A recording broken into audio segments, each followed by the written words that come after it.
Meeting of the South Burlington School Board to order. We'll start with the Pledge of Allegiance.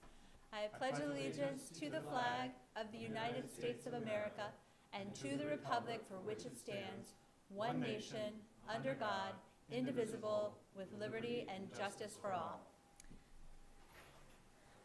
I'll just mention that Elizabeth Fitzgerald, our chair, is on by phone, so she will be contributing to the meeting that way. She is in Boston, right? Oh, she's on the phone right here. Oh, there we are. Yep. I don't know how well she'll hear from board members that are farther away, but we'll work to include her. So we'll start off with any comments from the public regarding items not on the agenda. Seeing none, we'll move on to amendments to the agenda. Alex might speak to it a little bit more. Our student representative, the bullet point under announcements, student representative report, the discussion regarding condom availability protocol has been moved to the next board meeting, 2 weeks from now, just because some of the supporting members from the committee who were going to help with that presentation or wanted to be here for it could not be here tonight. So we'll discuss that in 2 weeks. So moving right along then to announcements and student representative report. Yep, so last week was the last week of, and the first week, I guess, of spring break, and students came back this week. DECA students attended an international conference in Atlanta, Georgia last week as well. Chamberlain will hold their family math night on May 7th, which is a fun hour of engaging math games and activities. On May 9th, there will be their walk and bike to school day for Chamberlain, which is followed by a fun run on May 11th, which is an event that emphasizes fun for all runners. For Orchard School, a group of Orchard 5th graders met with Amy Cobe Noyes from Vermont Public Radio to share their impressions of If It Ain't So Awful, Falafel, by author, I have no idea how to pronounce that. Which were recently featured on VPR's On Point program. Then also Rick Markos Central School will hold their much-loved tradition of the kindergarten sing and sign on Thursday, May 24th, which is the kindergarten performance. During break, my sister Vera Skahahais went to the Poetry Out Loud National Finals in Washington, D.C., and I went with her, and it was a very fun trip. She competed and won top 3 in the East region and top 9 nationwide. So she's really excited about that. You can see her performance online at a couple of different resources. And one of the prizes she received was a $1,000 gift for the South Burlington High School Library. So. And there was quite a few of us watching it live in our office, and it was quite amazing. We watched the semifinals, she went into the semifinals, and then we watched the other one too. So that was great. And is it still available online, Alex, Yep. if anyone wants to watch it? It should be, yes. Yeah, so that's really exciting. The middle school's musical, The Sound of Music, will be Friday and Saturday, May 11th and May 12th at 7 p.m. with an additional matinee performance on Saturday, May 12th at 2 p.m. This Friday, May 4th, will be the annual Grade 9 Slam Community Service Day with Grade 9 advisories and their 12th grade Slam leaders working all over the community in community service projects. And then in the other paper, last week's other paper featured on its cover 3 South Burlington School District staff members who had been awarded the 2018 Project Ignite Awards. And the Project Ignite, in quotations, is a Vital Learn sponsored program that recognizes transforming and innovative Vermont educators who are transforming Vermont schools in a digital age. So congratulations to those educators. Wonderful. Any other announcements? Nope.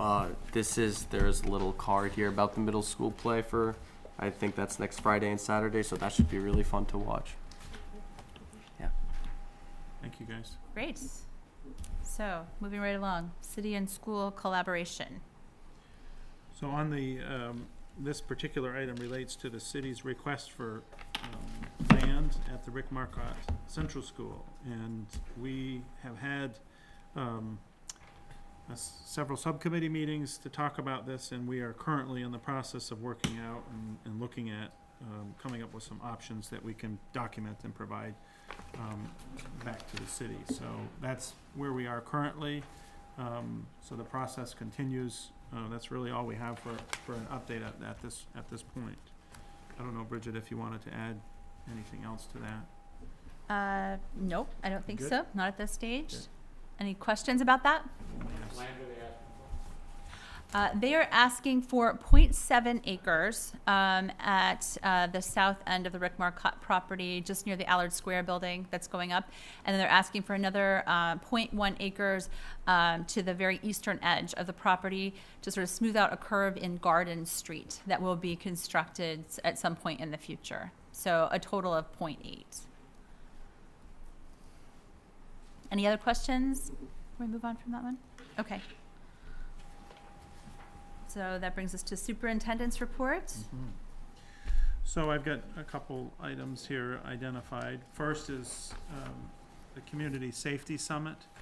So Alex, Arnell, myself, Elizabeth, and on the phone we had Rob Evans, who is the governor's safety, on the governor's safety group, that I'm not getting his right title, but nonetheless, he was also participating. He was part of an Essex similar kind of community gathering, but our plan currently is for May 22nd, so we would love for people who are listening to us or here tonight to plan on their calendars to come to the May 22nd at 6:30 in the Tuttle Middle School cafeteria. And we have put together an agenda. We have, I think, something that will be of interest to, number one, present and also be able to listen. And so this is as much about providing some information on where we are, but also listening to folks as we continue to be a community that wants to make sure our students and community are safe and comforted by the services that we provide. So that's May 22nd, 6:30. Tuttle Middle School. We do have a little bit more work to do, so we're not there yet, but it's come along pretty good. Also, Krista Chambers, I should add, because she was also instrumental in being part of and pulling together some of the organization and the minutes of that. Can I just ask real quick if Alex or Arnell have anything to add to that? I know you've been working on it with David and Elizabeth. Thank you, Bridget. Nothing really specific to add. I just know a lot of students are interested in it. I've been talking to students, so I know that will hopefully be a good turnout at the least. I was going to say the same thing, that we're continuing to plan for it, but I think it's going to be a really great opportunity for students, community members, and staff to have like a dialogue about this important topic and to feel more secure within their environments. Great. Sorry to interrupt, David. No, it's perfect. Question on that as well. Would it be helpful to, as part of that, to have an explanation of any kind of new laws that have come out of Montpelier related to that issue? I mean, that's broader than what's just happening. Some of them interconnect very directly with the schools, such as the survey and the results of the survey.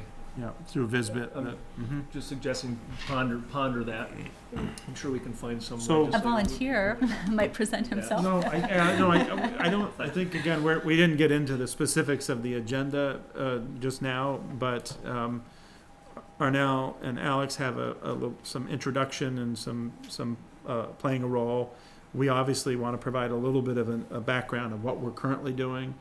Rob Evans, as you know, is dialed into a lot of the policy things that are happening and also kind of statewide procedures that are going on. So he'll be providing a little bit of a backdrop on that as well. And again, the structure of the meeting is about an hour and a half long, with opportunities to receive some information, but then also to give some feedback to that specific, specific areas as well. So I think it's, we'll be looking keep for, that in mind, but because some might change right up into the very end. We may be still changing up until May 22nd. I don't know. Well, there's stuff, yeah, but I think the stuff we've done for school safety, a lot of that has been accomplished, and it's just that students have been a very strong voice behind what's They been certainly going have. on in Montpelier, and so even if it's a short call out for that fact, I think that might be Thanks, appropriate. Martin. We'll note that. Thanks. So the next bullet talks about sound, it really should be soundproofing at the Chamberlain School. As I've reported in the past, we have requested a response from the FAA and the Burlington International Airport to help us to get the Chamberlain School soundproofed. And so currently, they have been responsive, although I have not received any more recent update from, I would say, and I meant to bring that particular email around April 18th or so. I did receive feedback that it was submitted to the FAA and they had received it. They were quite positive that things would likely happen pretty quickly. So I guess I should ask what quickly means, but nonetheless, they were pretty positive about that. I expect that I'll get a response pretty soon back from either Gene or Nick at the airport. So that's where we are currently on the sound proofing or sound insulation at Chamberlain. The next bullet is talking specifically about the islands, and those of you who that are aware, Act 46 allowed for schools or a community to think about mergers. And so currently what you see, and I put some brief notes in here, North Hero, Islamont, and Grand Isle, 7th and 8th grader tuition is what I put here. Effective 1920 school year, they will have open choice. So not next year, but the following year they will have open choice for 7th and 8th grade. Next year, the concern for this community is that they would have students that would come here that would make a transition to 7th grade for 1 year. Then they would have to transition yet again to an 8th grade, and then into a high school. So let me clarify. To an 8th grade where? It's a little bit So, confusing. If they were to go to 7th grade in their own location, that would be 1 year. Then they would need to make a transition, and let's say they come to South Burlington or Colchester or Essex, they would come to their 8th grade year here, 1 year, and then they would go to their high school experience. So in 3 years, they would have 3 transitions or 2 transitions.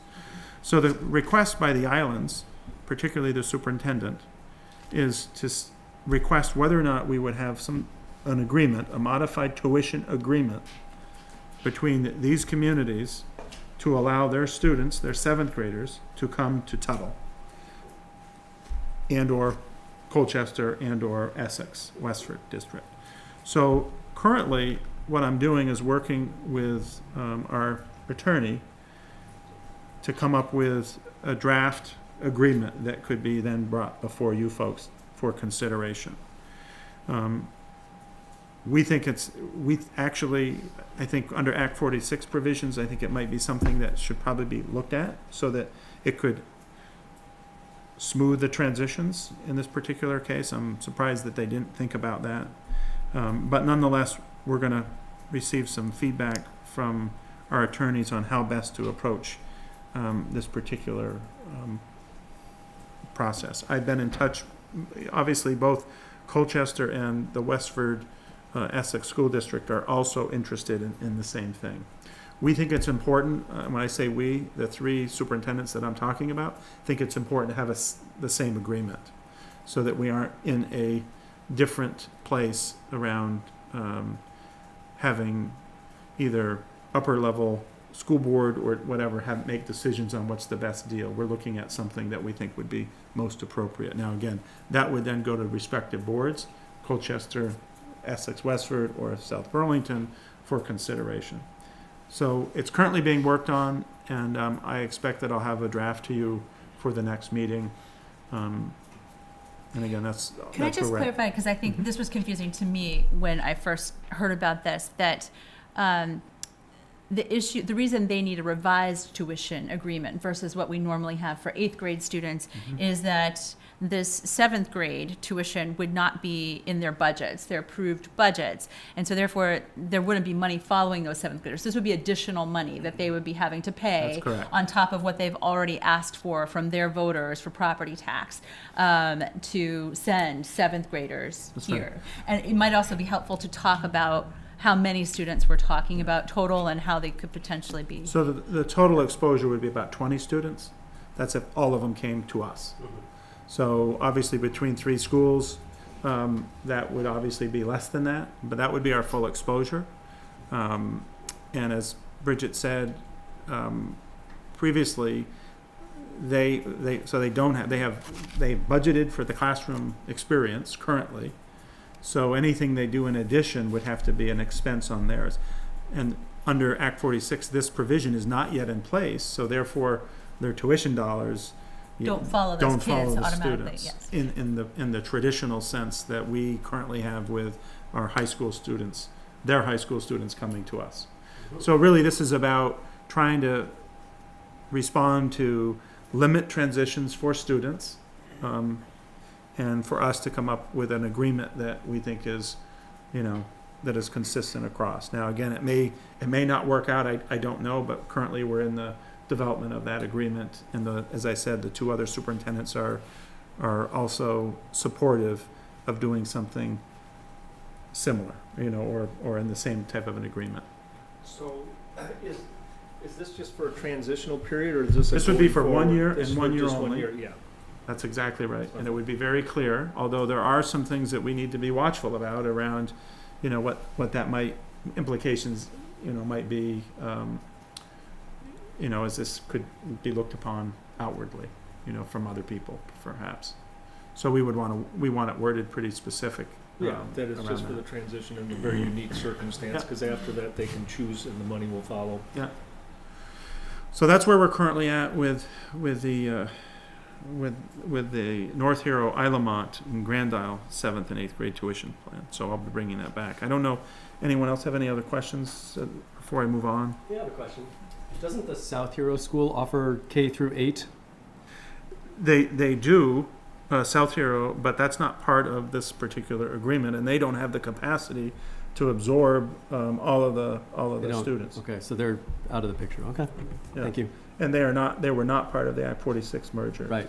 Again, I don't know all of the details about their merger, decisions, but this is again what the superintendent from the islands has shared with me and also the other superintendents. Anybody else? Anyone from the public have any questions on any of the superintendent's report? Okay, Okay, great, thank you. Okay, so, we're moving on to item 8, and I want to ask John Stewart to come on up and sit here so he can be mic'd up. But, I want to say that, what we're going to do tonight is begin the conversation in more depth on the work that we've been doing. John has been, instrumental in helping me. Also, John Aubin has been instrumental in helping me. When we were reviewing the 1998 capacity study, I think John and I counted somewhere around 15 or 16 people that were, working on this for a long period of time. So I would also be remiss not to say, Delina and Meg Collins, they are also a big part of the success of pulling this information together. So we have, I think, enough books for everybody. I want to make sure the audience also has a book, so if you don't, you could grab one from up here. We would ask from the audience that we get them back, because we're going to need to continue to populate them. We'll continue to bring them to the meetings, and we'll be posting up information at the on the website. And that goes for you too, Arnell and Alex. I mean, you're certainly, you can take them, or if you choose not to, we'll do that. In the future, what we'll end up doing, if we make a change, for instance, to the table of contents, we'll probably change the color and we'll add it. So there'll be some responsibility from board members to make sure you got the most, you put the inserts in there where the changes are. So first, I want to just walk you through the book. Again, we have a fair amount of time set on the agenda, Bridget, I think, for this. Not that I want we to, do. not that I want to take it all up, No, but we have 50 minutes. yeah. So, and I think we're doing okay. So I want to not rush, and I want to encourage questions from the board. This is really a kind of a first pass for all board members to receive the information. We've had subcommittees of Martin and Bridget who've been also instrumental in helping us to, bring clarity and ask good focusing questions. And So it's been Steve. helpful. Steve was And at Steve. Steve was Sorry, the- Steve, yeah. for I'm not trying to leave you out. So, first, what I want you to do is we're just gonna kind of tab through some things. I'm not gonna read every page, but I just want to do a quick tab review. So you can kind of hold the table of contents in the first, but the introduction, pretty short and specific, but information in this binder, I'm reviewing that. It also builds upon the previous work of the work that was done in 1998, 2008, and 2015. In addition, there's additional information that's going to be included in this report, which will include the Chamberlain noise monitoring that's being conducted by ATC, soundproofing request that we spoke about earlier in the agenda that's being proposed by the FAA and the airport, and then the Dore Whittier information specific to the architectural review on the mechanical structure on electrical work.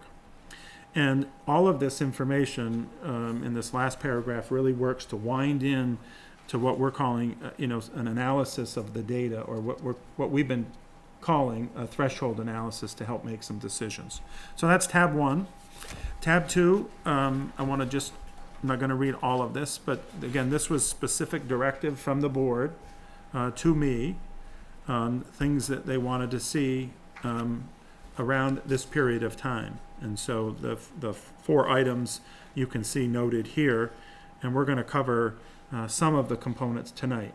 The reason I'm not able to have a complete report is I've not received all of the information yet.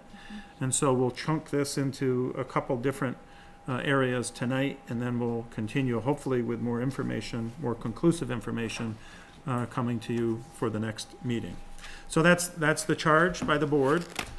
And then supporting documentation is tab 3, and we're going to spend a good chunk of time, John and I, on tab 3. We're going to walk you through a lot of this information and allow you to ask a good amount of questions on tab 3, which is all of the analysis of a lot of the enrollment work. Tab 4 is connected to the sound noise information. I will note here that we expect to get information back from ATC around May 11th. And then we'll have to talk about the amount of time needed for us to then analyze the data on whether or not we can be completely ready for the May 16th date, but we'll see how that goes. Included in that particular tab is information that was sent to the parents at Chamberlain, and also the ATC agreements that went on as well. So that's in tab 4.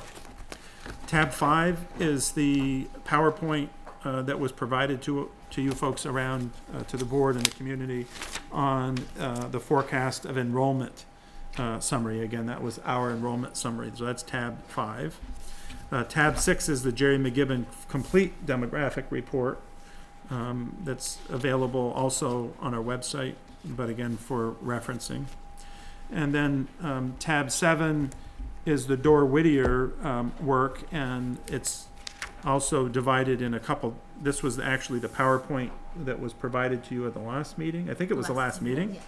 And then tab 8 is the now fully final report that came from Dore Whittier, which is a very, very comprehensive report that they have. So that's those are the tabs that are identified. Obviously, tab 9, which will house the executive summary. Once I have all of the findings, that's not obviously yet populated because we haven't done that. Questions around anything that we've shared thus far? Anybody have any questions before we dig back into tab 3?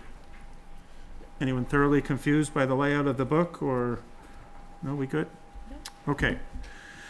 So if you'll go to tab 3, then I'm going to ask John to really, we're going to try to really take some time with you here to go through some of the things that have been then brought together. But in general, as I said earlier, there was prior work done, and then we have some current methodologies as we look at kind of helping you folks understand around kind of this capacity work that's kind of evolved over the years, and what we've determined is either our full capacity or capacity limits, and where we are currently. So, John, welcome to the table, and again, thanks for all your efforts in helping me out with this. So, he and I will kind of tag team through this as we move, but John, so you're on. Thanks. So thanks for the opportunity to address the board and the public.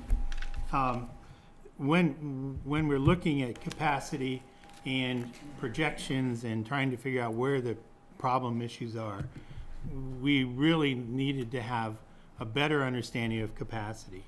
And it would be wonderful to be able to come up with a number that says this particular Rick Marcotte Central School can hold 400 kids or 500 kids or whatever. It's difficult because it's changing circumstances. So rather than just rely on the 1998 report, which is very comprehensive, and David said it took 11 months, and there were 12 volunteers from the city or from the public and two staff members. So plus I imagine Delina and the administrative staff did it too.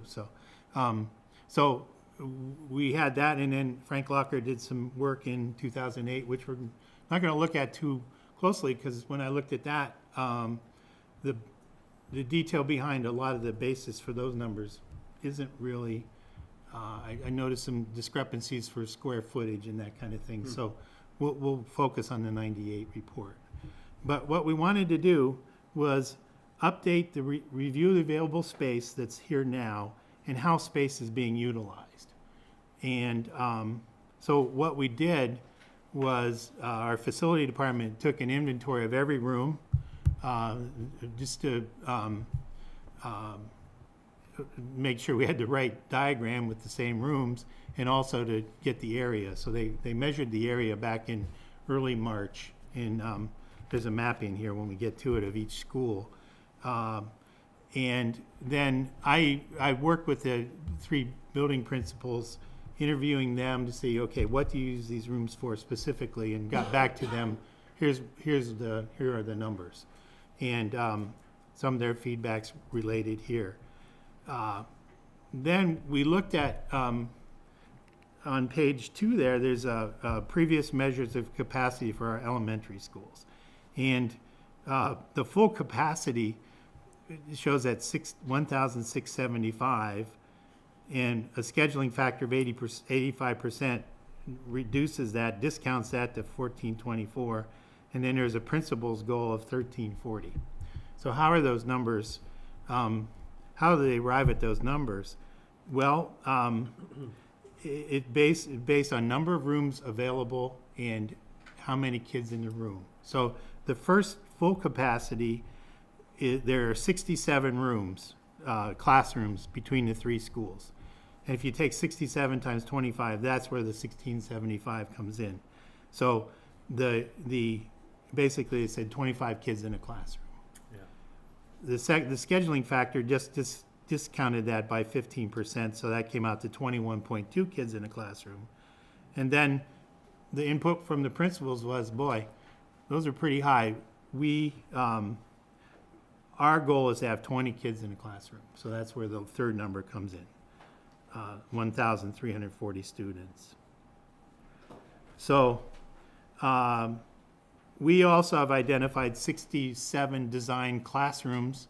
I'm not 100% sure every classroom that we're using now was the same classroom that they used then, but it's the same number. So that's one place where we're gonna talk apples to apples. So at that point in time, of the 67 classrooms available, they were using 60 with their enrollment. And we right now are using we have 67 classrooms, 57 are being used as classrooms. So that's some just basic information. Now, the current methodology that we're using in this is to determine capacity is the state standard, the maximum square footage allowed that you could get state funding for, given our square foot, our area in square feet. So, for instance, at Central, the square foot, the area is 53,260 square feet. The maximum capacity that state aid would be provided, if there were state aid, the guidelines are still in place, would be a maximum capacity of 380 kids. The same for Chamberlain and Orchard. And looking at this, we maybe, I was gonna say debunked a myth, but that's not right. This area of the three schools is remarkably similar. Orchard's a little bigger, and Chamberlain and Central are similar in size. So basically, that's what Superintendent and I looked at and is the maximum capacity. Page 2. Let me just pause, we kind of just gave you a little bit of a previous, and then kind of where we're headed on. Is there any, please stop us if you have some, immediate questions, because I think this is an important foundation and basis for our work, but, I mean, please make sure to ask us questions along the way. So I talked a little bit on page 3 about our process. We interviewed the school principals, the facilities department. We kind of know what's been budgeted, how many kids are in a classroom, that kind of thing. So that was background that the business office already had. And so a little bit later on, we'll have individual reports for each school with some questions to the principals in there. But there are a number of factors in play now that weren't totally in play or documented very well back in 1998. And I think it's worthwhile to go through some of these. We had some feedback, a meeting or two with the board subcommittee about, well, how many cases or so-and-so. So I'll get into that a little bit. But we now have to include sufficient space for special education needs, which have grown. Differentiated learning environments, privacy for conferences between parents and teachers, space for social work. There's a social worker, at least one in each elementary school. And we're focusing almost all of this on elementaries today, but there occasionally I'll have a little bit of overall district numbers. Our science instruction, can it be done in the elementary schools out after school and summer programs, state-funded pre-kindergarten programs which weren't in existence back then. We have board-certified behavior analysts, which we didn't have. We have safe and efficient storage space, to just name a few. And we had our Vermont School Boards Insurance Trust has a really good safety department, and they've done audits of when I was business manager at the high school and the middle school, and in the current year they've done 2 of our elementary schools. And one of the big things is storage. You have a lot of need to clean that up and not even put stuff up high because it becomes a hazard, people reaching up. And those weren't things that were thought of as much back in '98. And of course, some of it was, securing all the bookcases and that kind of thing. But that's one issue. Another issue I did, just to see some, just to add some depth to this. Since 2009, the number of kids who are on the autism spectrum in our district has gone up 124%. Now, that's not all in the elementary schools, but that's gone up 124%. We have 69 more kids, or 69% increase in kids who are experiencing developmental delay, and 40% more kids now than we did in 2009 emotional disturbance. So there are kids who come here with more needs than in the past years. Possibly it's because we've recognized those needs and we're doing a better job of reaching people, but still those things need space. And our staffing for special education district-wide, back to 2012, we've increased by 20. So that's not all here at Central School, it's district-wide, but there has to be space for that. 15 of those are support staff, paraprofessionals, interventionists, and 5 of those are licensed teachers. So those numbers aren't in the report, but I thought, to give some depth to this tonight, I'd go through that. So, as John has indicated, those factors, again, I think there's a need for the conversation around this, what we would say scheduling factor, this 85% scheduling factor. So I think you can't just take pure number of rooms. So it's right to, we believe there's some credibility around this kind of scheduling factor or utilization of a building factor, and so that's kind of where that 85% is, to kind of give you some guardrails around full utilization of your facility. And I don't know if there's particular questions related to the rationale for using that, because in that particular table on page 3, you see the current enrollments, you see the area in square footage, you see the square footage allocation of 140, gives you the max limit, and then again, using a scheduling factor of 85, you see that limit, that number. And so we're using that, I would say, as some guardrails specific to those upper areas of things that are now in play for us. And again, I would say it's not an exact science, but something we think is important to utilize. And that's what David said, our recommended range, and this is for discussion and that kind of thing, is a lower range of 1,000 for students at the elementary level, and up to 1,182. And so you can see where the numbers came from.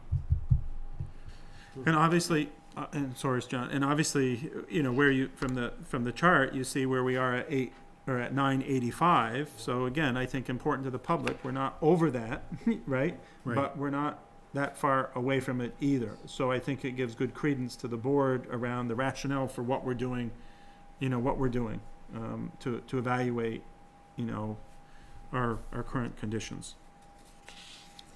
I would ask, Central and Orchard, by that analysis, are above the recommended student capacity limit. There's a little bit of space at Chamberlain yet, according to that analysis. What are Central and Orchard doing to sort of make up for the fact that they're over the recommended capacity? How is that constraining them, or how are they overcoming constraints, if those really are sort of constraints or recommended I think guidelines? I think as we go to the next page, it'll answer, but let's make sure you get that answer. Okay? That's a good question. If you look at Central School, the next comparison of K-5 classrooms in the current year, FY18, you see that Central has 3 kindergarten rooms and 17 grades 1 to 5 rooms, which for a total of 20 classrooms in use. They have 23 classrooms total. 1 room is available if enrollment said, hey, we have to have another classroom next year. There's one classroom available. This is in the principal's opinion. 2 of the others are not. Let's go through this, and then I'll go through the detail of the classrooms that aren't being used as classrooms. Secondly, Chamberlain, similar size to Central, has 15 rooms in use. We started the year with 2 kindergartens, and now there's a third teacher, and they use 3 rooms for 41 students. So there's 3 kindergarten and 12 grade 1 to 5 classrooms. 15 are used as classrooms. There's 20 rooms in Chamberlain, 20 classrooms. And finally, in Orchard, there are 22 rooms being used. The principal indicated that potentially he could move some things, combine a staff room with an office to get 1 more classroom out of this, and then 1 room is not available. So, and these are all from talking with the principals. It's not, you could probably discuss with David, and there are other opinions on this, but those are their opinions. So that totals back to 67 rooms, 57 now used as classrooms. And then below that, you can see where, Chamberlain has 5 rooms. Well, what are they being used for? So the room 5, we'll just go down, is pre-K outreach, and room assessments are done in in that room. Assessments are done in that room. I shouldn't say room assessments, sorry. The Schools Out pre-K is in room 12, and that was formerly rented out to the YMCA for the same purpose. There's a behavioral coach used in this program in room 16. Room 10 is the coaching center where teachers and professional development occurs. There's teachers there who help teachers and help some students, but it's more teachers providing services to teachers. And in room 11, there's a sensory room and adaptive learning. So the principal there realizes that she has rooms available for some of these things that the other schools may not necessarily have as good a space. In Central, room 14 was available for additional classroom. Room 9, he didn't consider that available because Schools Out is in there and a behavior coordinator. And room 1 is the staff room. Interesting, Chamberlain has a staff room also, but it's a combination of 2 rooms and it can't be used as a classroom. It's more built for that, or it's used to that, the design, so it couldn't be a classroom. And then Orchard has a triple E classroom and a pre-K triple E workshop. So it has 2 rooms available. He considered that if he had to have one more classroom, he could get it. So, and that's all from interviewing our administrators. So I want to make sure we don't lose Bridget's question, John. I think we're going to get to that, correct? Are we going to get to the specifics on the question related to, now I'm losing the question. The question was if Central and Orchard really are bumping up against these Yes. constraints or over them, Yep. how are they managing that? Yeah. Or are they simply having to cut back No, on how they do things? good. Or how are they managing So- since they're technical? So Orchard, for instance, the initial design was project rooms. We had, in the 1995, they did upgrades to those all the elementaries, and they provided project rooms that were at the end of their hallways, their hallways essentially, and their grade groupings. And those have turned into classrooms. So when you look at how have they been handling that, they have turned their project spaces into classroom spaces. Whereas here at Central School, the classroom design became a classroom and a project room in between. And so they're not in the same place. They don't have that same kind of opportunity to take over a project room because they're not big enough for classroom spaces. So they have just simply had to deal with taking away some other spaces, although they've had the capacity. Orchard hasn't had the capacity. That's why they've taken over those project rooms. Whereas Chamberlain has used their spaces to continue to do the things that they need to do to respond in the way in which John has provided those. And again, pre-K programming and Schools Out programming. Currently, Orchard doesn't have a designated Schools Out space. They have to co-use a lot of those spaces. And, we serve about 450 students in Schools Out. And basically, they have to, commingle into those spaces. And to some extent, we think that's fine. The hard part is around storage and some of those administrative office spaces that are needed. So, I don't know if that gets at, anything you want to add to that, John, to further? Well, I would just say that Central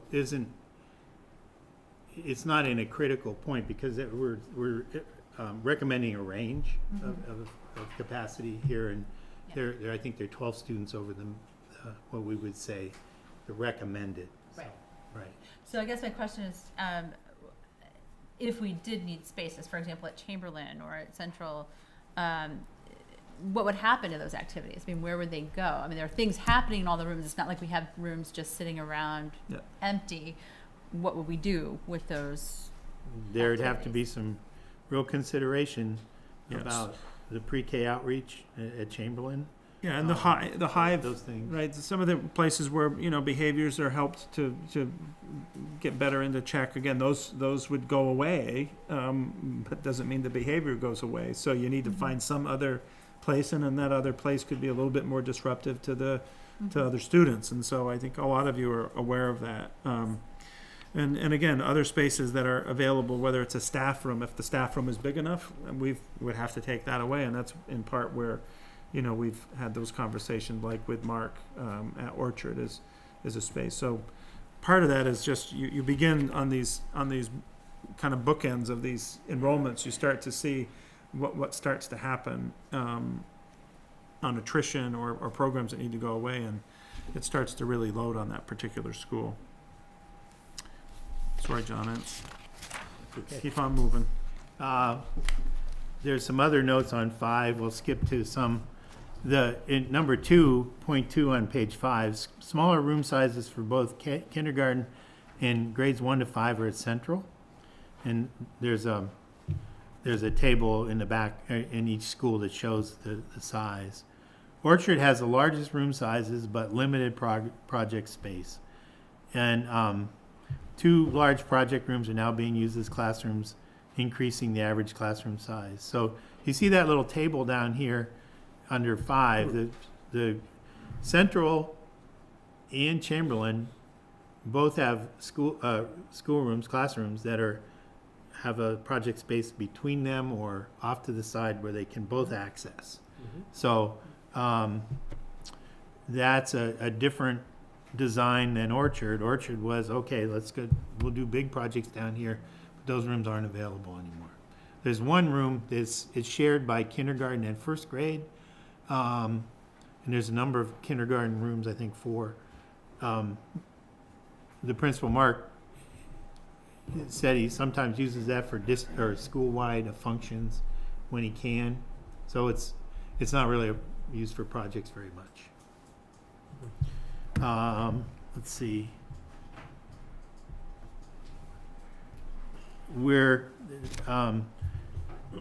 So that's the high points about capacity, and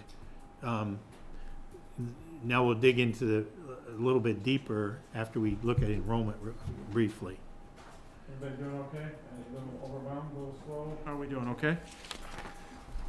For the benefit of the second time through. All right, yeah, right. Thank you, guys, yeah. Enrollment, you've seen the Dr. Jerry McGibbon's report, and then back in February we did a little slideshow. So this paragraph simply is a quick summary. I'm going to say overall enrollment is projected to increase over the next 5 years and then be slightly reduced from these higher levels for the next 5 years. So after 10 years, we're projected to have an increase in enrollment from what we have now.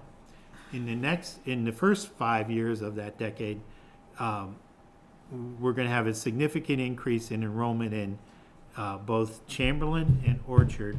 Chamberlain being the most number of students, but Orchard, because we're at the capacity level that we are, will be felt a little more.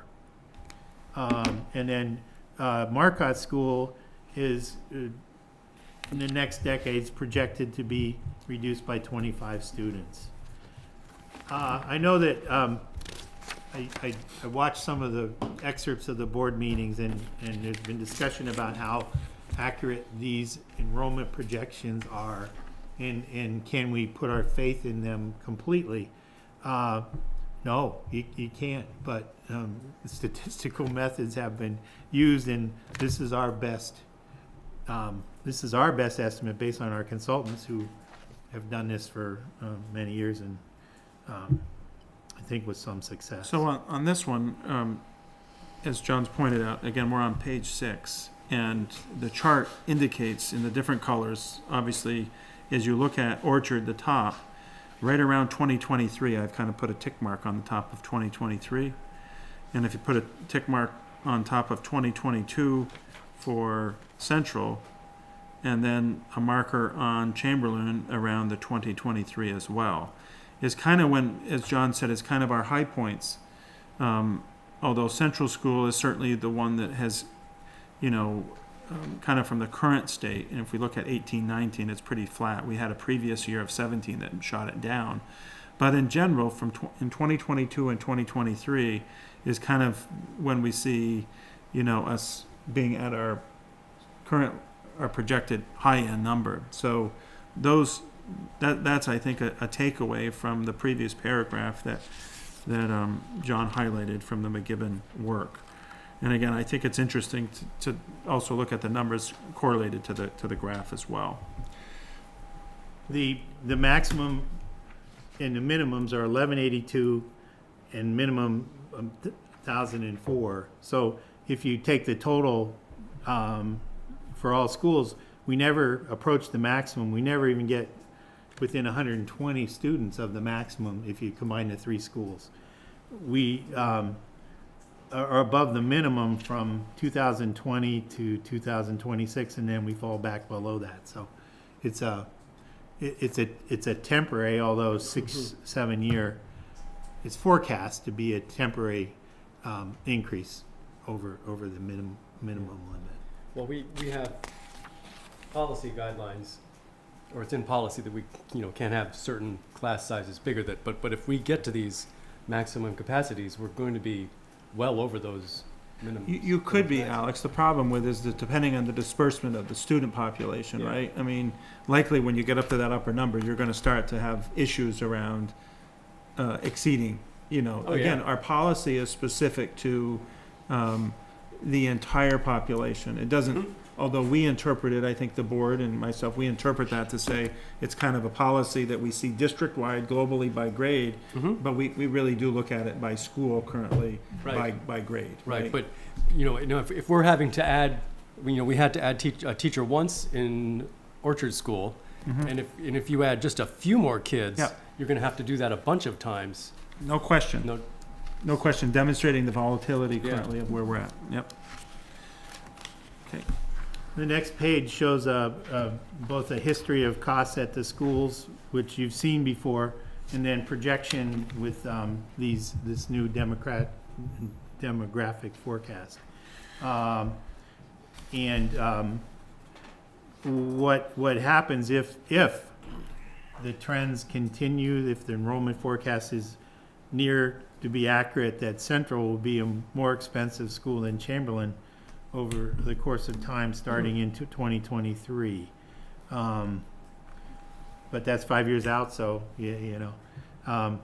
and we'll get to that in a minute. The basis of these numbers, there are some assumptions built in there. One is our current budget has gone up 2.66 per year over the last 10 years that we published in the budget book. So that's one assumption we make. Another assumption is if, for instance, Orchard's going to get 30 some more students, I divided the number of students by the student-teacher ratio and added that many more teachers and that many support staff into the projection. So it's not just a number that's been taken by a cost of living adjustment. It's also been adjusted up and down for the expected number of staff. And Central, actually the teacher staff projection is down a little bit because of a little bit lower enrollment.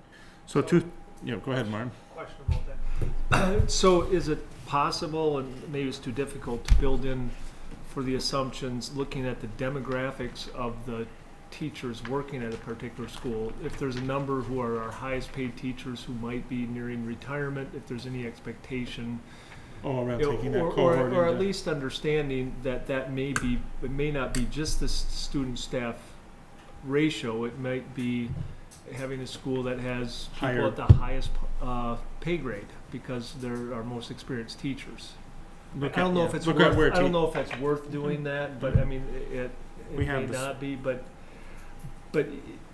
even not making the assumptions, kind of understanding even today from where you're projecting, what is the average, you could look at what is the average salary for the teachers in each of those three schools to at least give us a sense that, oh, well, this particular schools has the teachers on the lower end of the pay grade. Right, so you're basically saying, You can't, you got 20 senior almost ready to retire, and you're comparing it against a school that has 20 brand-new teachers, you're gonna have a different cost driver here, so you're asking to just look at that a little Well, I bit. mean, if it's difficult to predict when folks are gonna retire, at least understanding Yep. for year one, what does the cohort look Mhm. like for the teachers as far as the average salary? I think Yep. that would help put it a little more in perspective. Okay. A couple other quick things on this one.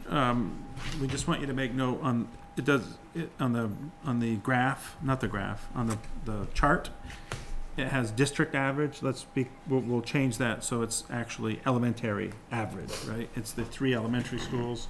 And on the footnote, also note that what it contains, right? Or what it doesn't contain. It doesn't contain the costs associated with transportation, business office, superintendent, IT, et cetera. So, anyway. Okay, basically the numbers that support the graphs are here, and, they are actual per school. But, you know, Martin, to your point, we could put, averages in there. We do. It's just not, We don't Like break it average. down, that's right. yeah. Yeah, Mhm. Like- yeah. Good point. So, can I ask another question, a more fundamental question, since we're on this page? I was gonna wait till this page. You're on has it. page 8? Yeah. Yeah. And so why, when I look at just the recommended capacity for Orchard, 350 students, with 22 classrooms, to make sure I got my math right, and we could actually go to 23, but with 22 classrooms that you have currently right now, that's 16 students per classroom. And when you are up to the maximum, we're up to what, 435 students that we're expecting in 2023. If we add that additional classroom, yeah, you're up to 19 students average per classroom. And I understand that there's lumpiness that we have to talk about as far as the cohorts. But it still seems with a recommended capacity that's gonna bring you in an average of 16 students per classroom. I mean, that doesn't seem to be the appropriate recommended capacity. So I guess the question is, I mean, why aren't we also looking at that kind of figure? I understand that we have this 140 feet that we're using, Yeah. that we've heard. And I understand that there are classrooms that seem too small. But still, that seems to be a relevant number to understand. That's a good point. I mean, there are other ways to calculate capacity. Right. The number of rooms times the number of kids. I mean, that's how the other study did it. Yeah, I think this is where, yeah, sorry, John. We were just trying to hang our head onto Yeah. something that was law, you know. I think- So. I'd never want to hang your head on that. But, So I think- you know, it's just not to use something that, someone could look at and say, okay, that makes sense. But what you're saying makes sense too. Yeah, I mean, it may just be an additional point to have look in at. here, to Right. understand that, but with, of course, serious caveats that it depends on the class, you know, the cohort, and how big Right. the cohort is, and you want to have some give, and whether one extra room at Orchard is enough, that's a big question, but. I think we could jump to page 12, and it actually supports your point a lot. This whole page is the classrooms in the kindergarten, because there are different standards for size for each classroom. So Orchard has 325 kids in grades 1 to 5, and you see that down 2/3 of the way down there. If we used our recommended, it's that G6 policy class size guidelines, there'd be 338 is what the recommended upper limit would be for capacity. And then you add that to 72 kindergartens, that'd be a 410 capacity. If we use the district maximum average not to exceed, it's 20 kids per grades 1 through 3 and 25 kids grades 4 and 5, and then 20 kids back again for kindergarten. That does get 475. So I mean, that is a way to calculate capacity. But it's, Or it's help with the range. help with the range, yes. To Yeah. understand the range of capacity, because if we have a bunch of classrooms at 25, I'm sure that we'll have a lot bigger attendance at our school board meetings. See, this is where the utilization factor comes into play, because use the word lumpiness, that might be better. But that we don't get grade dispersions that are the same. So you may have a larger certain grade and a smaller other grade. And we do have examples of that where we have, our average is 16 in one grade grouping, and then we've got a large fifth grade that's moving through that's larger, and they require, the other classrooms. So there's that ebb and flow, or that utilization factor that does have to be looked at around the full occupied space. I do think your idea of doing some additional triangulation maybe, or having another factor Another as way to looking look at at it. limiting is an important part of it. I think we do have a pretty good understanding, though, when we know we get up to, we're gonna say at Orchard, the 400, we start to notice and hear and recognize some of the areas of programming that are starting to become difficult. Or even in this particular school, we know that when there's questions around an additional classroom teacher needed because of population, we begin to understand kind of the complexities that surround that particular decision. And so, again, I think this is important conversation that's going to help us get to, a more firmed up decision. Right.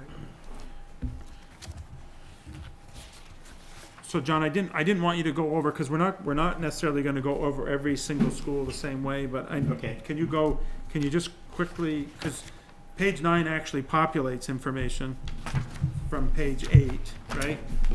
Page 9 is the forecast Yep. based on the 19 budget, 18 actuals, that kind of thing. And then that next one takes 20 to 20, and then out to 2028, Right, right? right. So again, same format. Again, I think it's, you can look through it on your own. Page 10, can you just highlight, this is information that John has collected from the administrators, kind of in it, based on their input into some of the same questions that Martin was bringing up as well. Okay, sure. On page 10, we've already said there's square footage, and we use the 140. So right now it says 411. I think around 412 students is maximum. And Orchard has 396 kids now after starting the year with 400. The grade 1 to 5 classrooms all meet the minimum state standards for new construction, 30 square feet per student, even at the average district maximum class allowed size under district policy. So that's what we just looked at. If you had 25 kids or 20 kids, the rooms are big enough.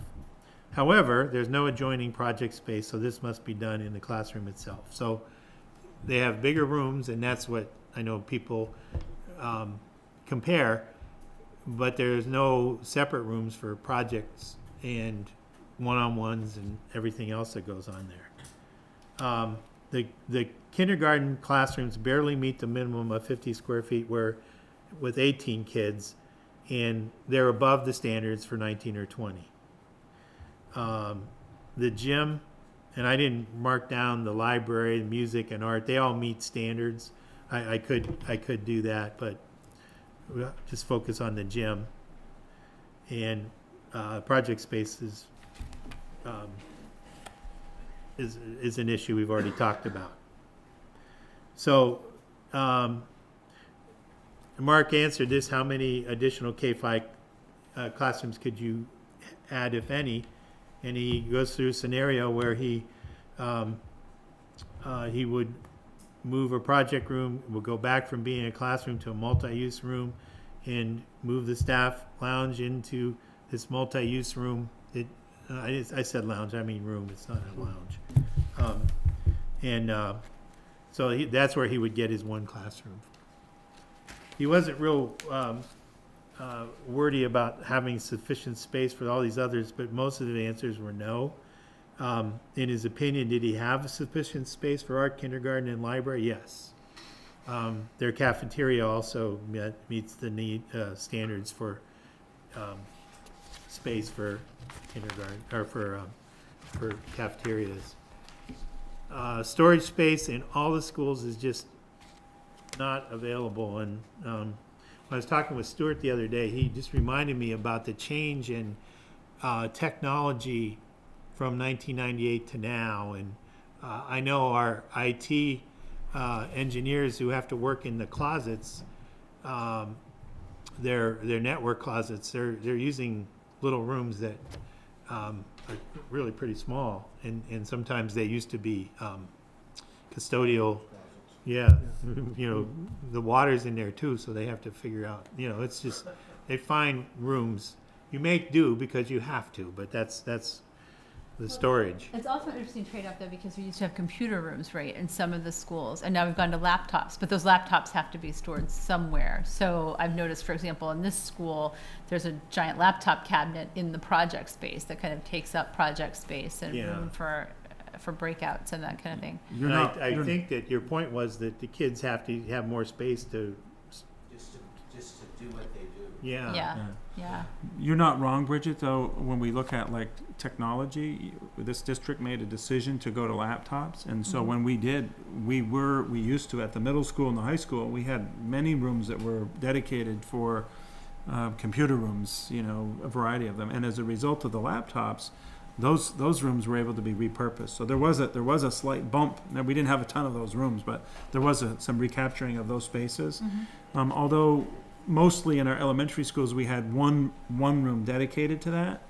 And in some cases, so those have been able to be repurposed, but at the same time, we've had some of these other compounding situations that have been alluded to in here that kind of have absorbed that. Plus, you still have to store them. So I think, John, Yeah. the rest of this is pretty, so this is exactly what then goes on for all the schools. John, we've already gone over the kind of the backdrop of the tables specific to the classrooms. So I'm looking at page 12 that we already looked at actually for Orchard.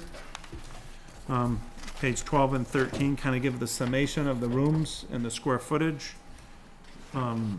based on enrollment, and gives you some additional notes there. Again, there's several pages there specific to Orchard. Page 16 actually gives you kind of the map of the school. So again, it's not exactly easy to read, but the square footages are then mapped on here, so you can see those as well. And again, that we think is helpful. Then page 17, we go into the same iteration for Chamberlain, and then we go into the Chamberlain sheets for 19, 20 through 21, and then the map of Chamberlain 22, and then Rick Marcotte through 29, and then the map on 30, and then we go into our next piece, which provides, 31 provides the minimum square footage per student. Again, this is the Vermont standards currently in play. The program and the services, and then the minimum square footage required for design. That's page 31. Page 32 is our current G6 policy, which John's referred to before. And those numbers, obviously, one would have to assume that the space could physically hold them, right? And John's alluded in some cases where we don't have the space needed. And he's also alluded that we do have space in other locations. Page 33 is a page we just want to show you, because this will have several pages that will follow as we begin to populate what we're calling this threshold analysis criteria. So, brief explanation of the analysis and the threshold criteria. I want to just focus a little bit here on the lower portion of page 33.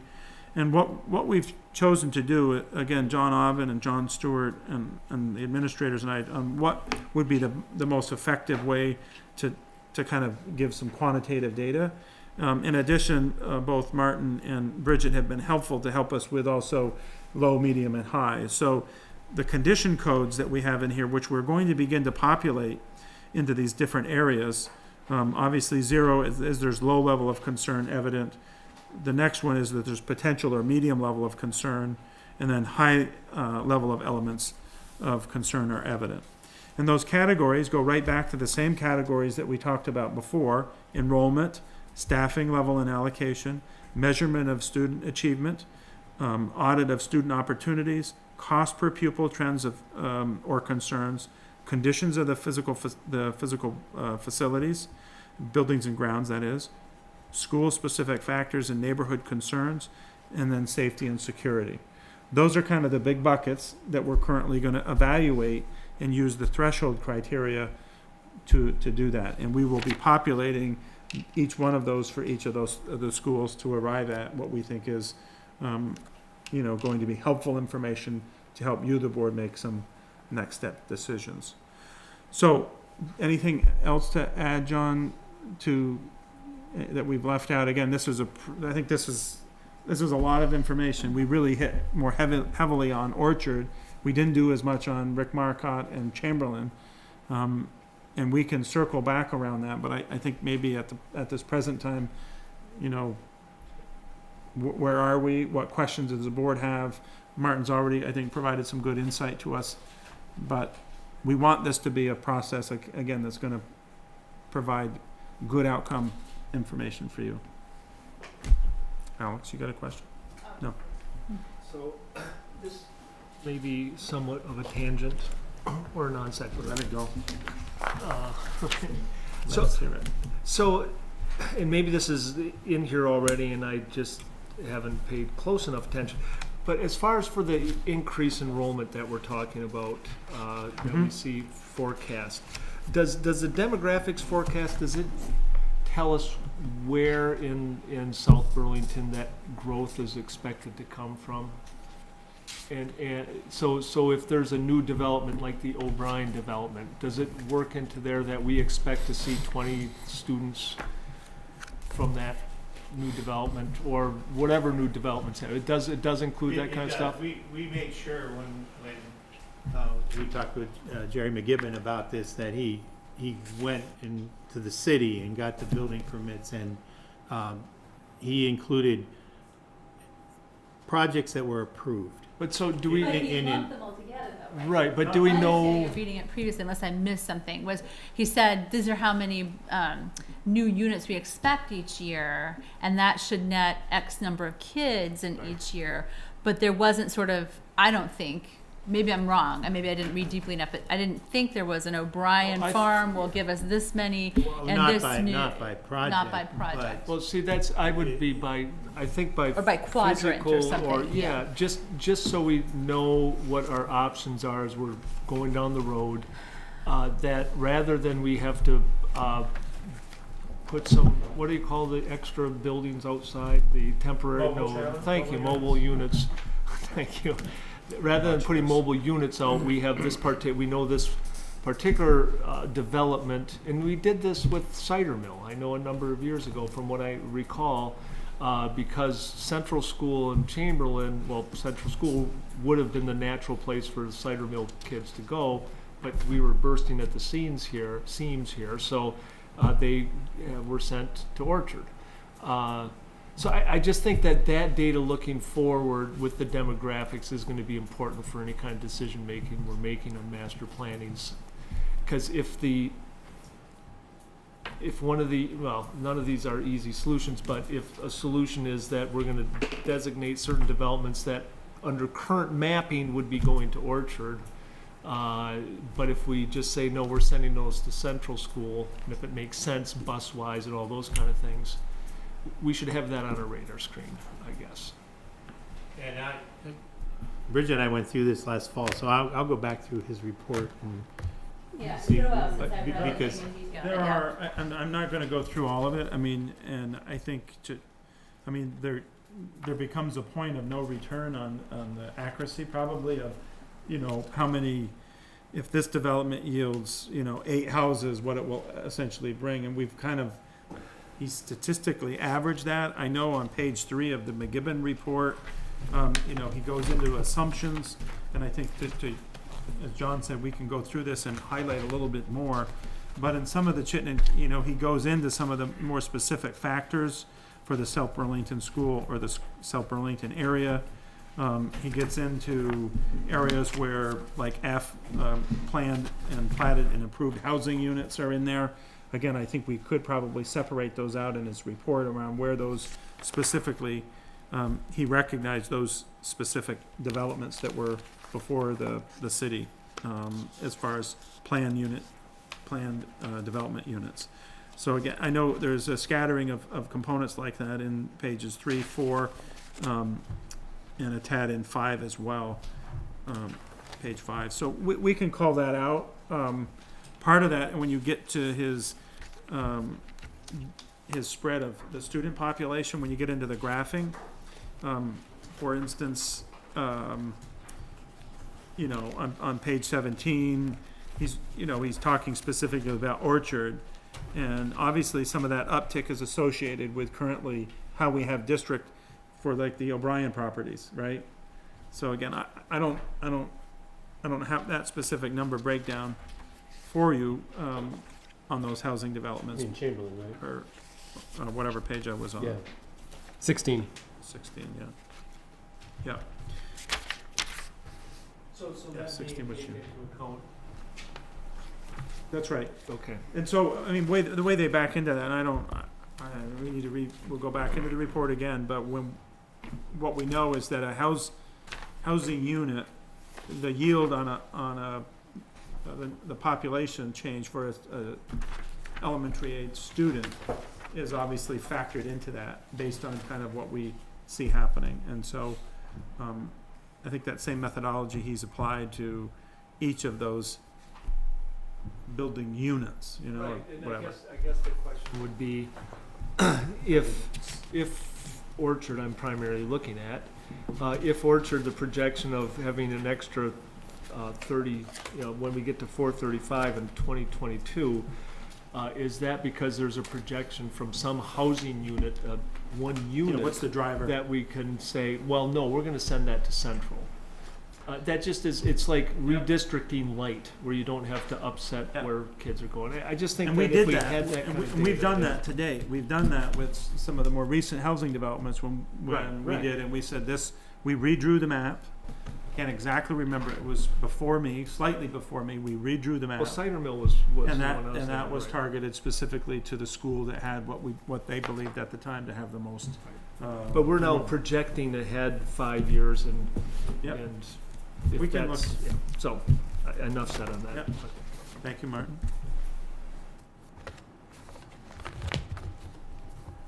Other questions, thoughts?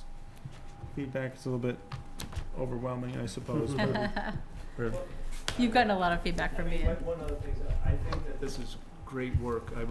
This capacity work is really helpful. I know we've had some suggestions, but I think this really is helpful for us going forward. I Great. thank you guys for it. thanks, Martin.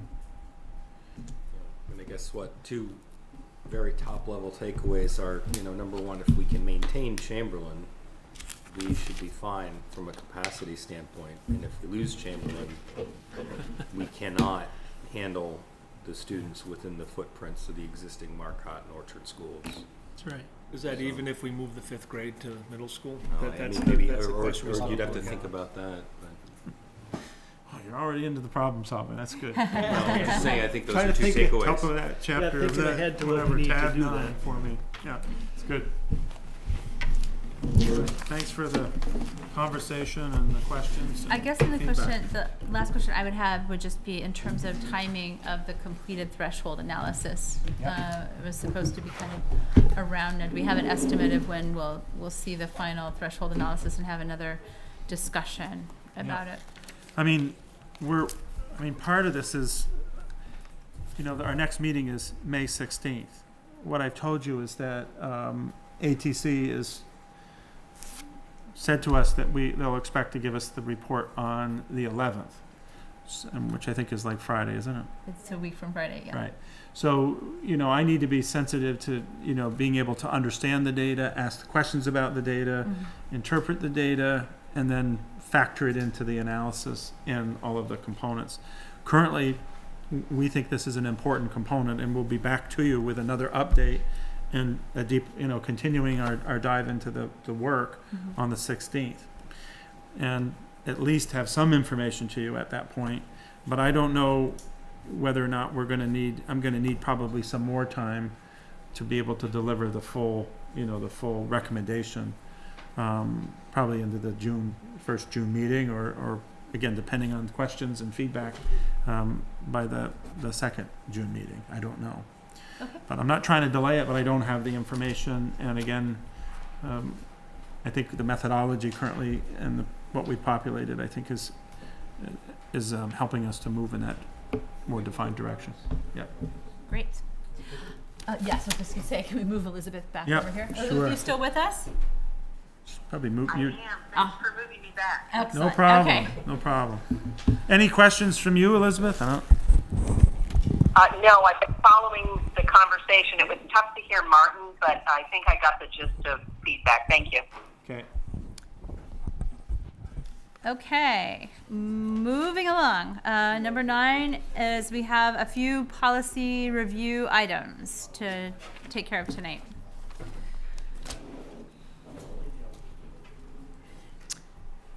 So the first one is the executive limitation policy, and this is, again, the third reading, Bridget, 2.4. Yes, this is 2.4, financial condition and activities. It was a very small change to point number 8 under 2.4, which formerly read spend prior years, or spend surplus. And I think we changed that to spend the prior year's undesignated fund balance. So this would be the third reading. Does anyone have any comments or questions about it? We've had a couple of chances already. I'll move that we approve executive limitations policy 2.4, detail policy number 8. Change. Do I have a second? I'll second. Okay. And then I believe we need to do a roll call vote because Elizabeth is on the phone. So I'll just go around the room. Steve Wozlowski, Aye. Martin Lalonde, Yes. Elizabeth Fitzgerald, Aye. Alex McHenry. Aye.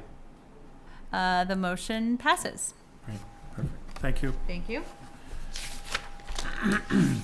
The second one for tonight is policy B1, board member conflict of interest, second reading. And I think the discussion last time, if I recall, was that there was a concern that there was no mechanism for resolution if there was actually found to be a conflict of, or a complaint of conflict of interest. It's a little confusing because it doesn't look like there's anything in yellow. Were there significant No. changes to this?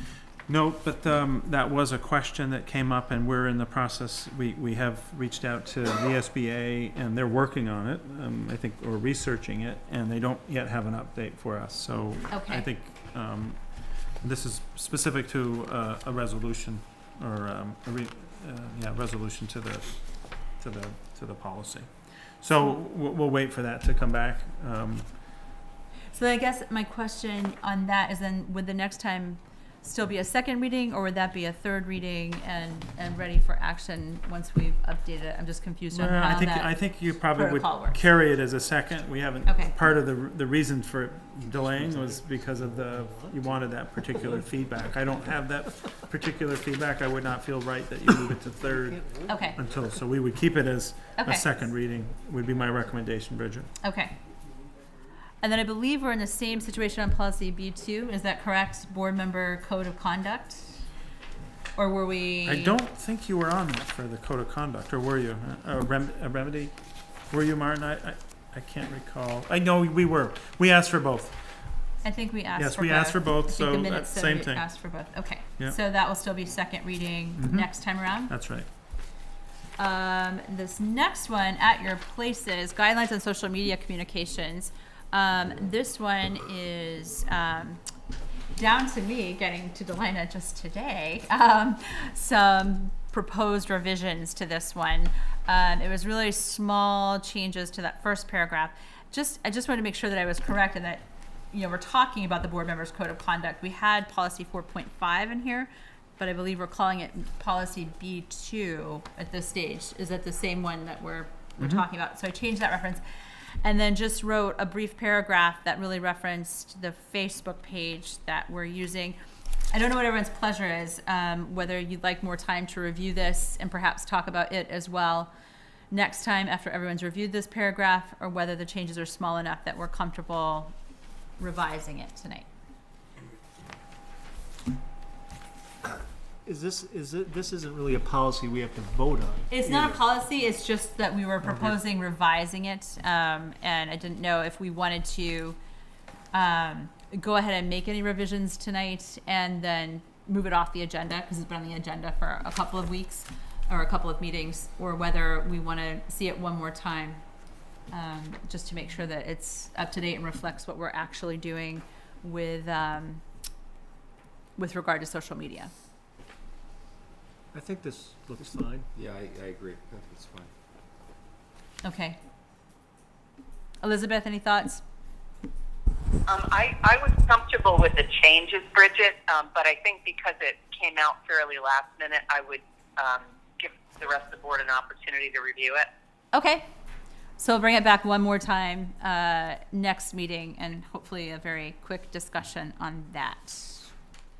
Well, I think the other thing is it can be included in the packet. Yep. And that will also give the public the opportunity to at least review it, weigh in, provide Fair feedback enough. if they wish. Yeah. Fair enough. Okay. So just one quick thing. I had perhaps a misunderstanding last time. Maybe this goes to our agenda for the next meeting, which I guess I don't have a copy. I thought we were going to review and maybe I thought it was a social media. And I got it mixed up with that. But the new policy regarding student press and free speech rights. speech. Did we have? Was that? I thought that was meant for next meeting. It's on there, I believe. And It's for next we're meeting. working on that, I think, to get it, right? Okay. Yeah. So that's Okay. All right. Thank you. We're Thank waiting you. for a response before David Great. brings it to you. Great. So I wasn't mistaken that No, that you was weren't, Mark. that wasn't it. Okay. That I just thank you. Thanks, Talana. So it's in the works though. Excellent. Good memory.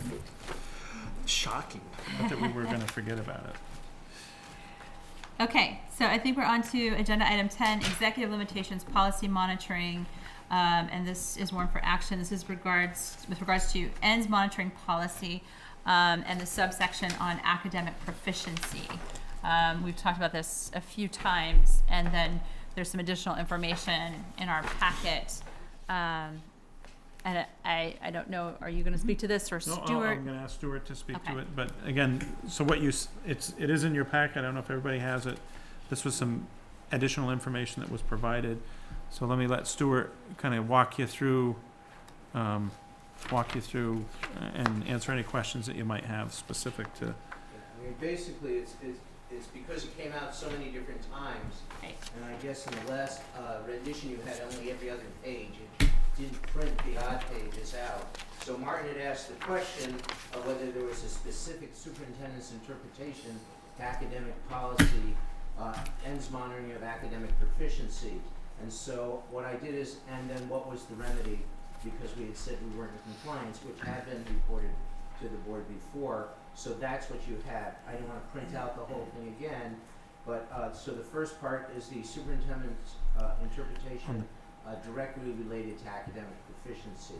And it's not in yellow because it was shown to you last April, actually, for the first time.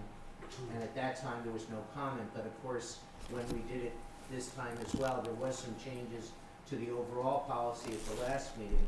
So again, you know, I'm hoping that this that the superintendent's interpretation of specific academic proficiency is sufficient. That's the first part. Then we'll talk about the summation and the remedy. Thank you, Stuart.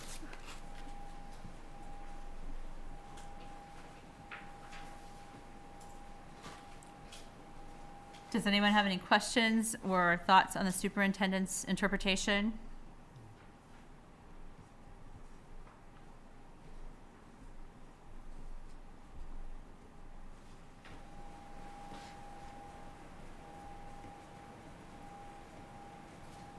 I think it works. At least my next time we see it, I'll question it. But It's okay. you won't care at that point. Elizabeth, did you have any questions? I'm not making a comment About- to that. No, I'm looking at it again, Bridget, and I think because this is the one we're reporting non-compliance as well. Yes. Yeah, I think the interpretation was adequate here from my perspective. Okay. So then the second part of what I gave you was just what was in the original report, which is some 30 pages in length, the summation, and then the report of noncompliance.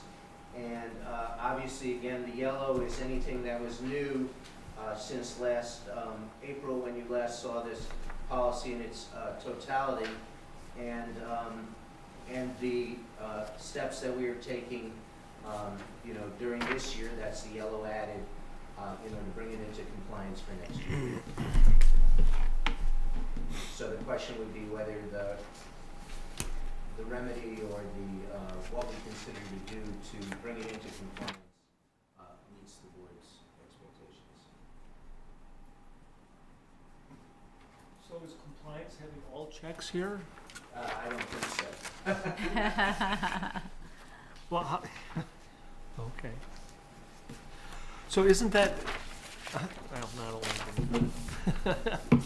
but I will anyway. Part of So- it is Go matriculation for it, of Martin. students. So Well- just to be clear, the box means that students are either proficient or close to proficient. It's a large category. That the check means 1.5 above Oh, the standard deviation. deviation. So if we can get every kid in South Burlington 1.5 above the standard deviation, that'd be great. So, The mean, but that's the goal. Of the mean, yes.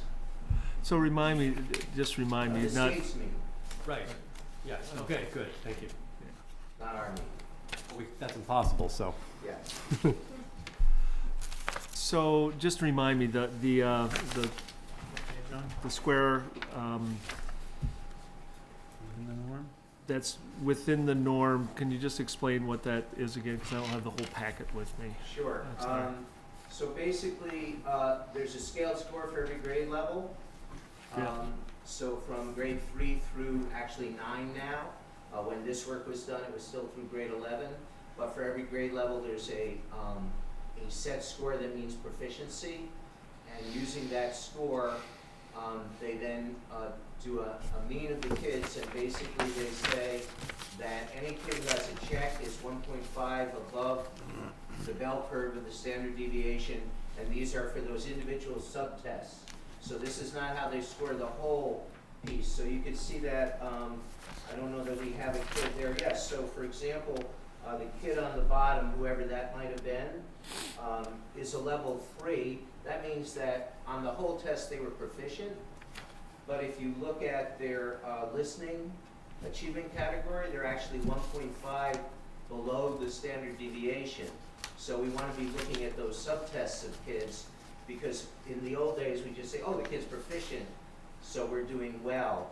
But obviously for that individual student, when we want to work with that student, we know that that student actually has a deficit, and we can't just say, oh, it's proficient, we're great. So that's kind of the piece. So the state has set these norms, I haven't set them, Martin. Yeah. And so when they give us a report out on these claims, which are the 4 tests for writing, 3 for math, they basically give us a report that says Johnny Doe, is either a check or what they determined to be 1.5 above the standard deviation. So remind me as well, so in the body of the report, do we get an idea of how many kids in each grade level are not proficient, have the triangle with the exclamation point? That's part of it, right? Right, so Right, I okay, see that yeah, whole box yeah, with reds yeah, and yellows. right, and okay, yeah. How we were going up and down each given year. So- But, yes. So do we know yet what we're gonna do if we have kids by senior year that have a bunch of little triangles? Have we yet planned Well, for so- the expanding classroom size for kids that might not be proficient yet? So just to be clear, that the proficiency for graduation in the state of Vermont is not based on their SBAC score. So there are states, you know, like Massachusetts, for example, that in order to graduate, you would have to pass the MCAS. Yeah. But Vermont is not a state like that. So we have our own students in terms of proficiency.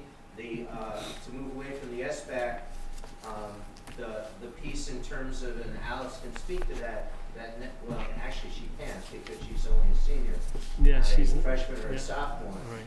But I can ask my daughter this more. more. Started to get proficiency grades, telling them whether they're on track, whether they're getting a standard, or whether they're on their way. And that was actually part of 2.10. You got a page of what Right. that report card looks like. So that proficiency that we're beginning to gather will determine whether a student graduates by 2020. Within the state proficiencies with the SBAC, remember, is they've moved from 11th to 9th grade. So we won't actually, for these subtests, have any way of knowing if the seniors No, I are understand. trying. My question is, as we're getting close to 2020, when we're supposed to have proficiency-based graduation, I don't know if this is the right monitoring report or elsewhere, that we can monitor and make sure that, oh, well, we've got 50 kids who are under our guidelines not proficient, and what are we going to do about it? Right. This is a question that I know I occasionally raise every time we talk about proficiency, is what do we do when it's graduation time and we have 50 kids that are not proficient, which presumably what we should do is keep them here until they're proficient. I'd also be curious if we would get the money from the state for is keeping that them, yeah yes. for keeping them.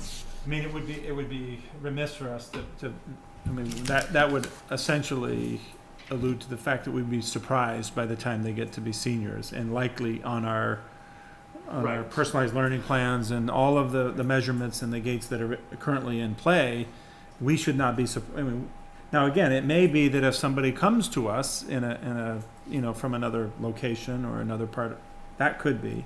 But bottom line, there shouldn't be a lot of surprises through our Vermont system.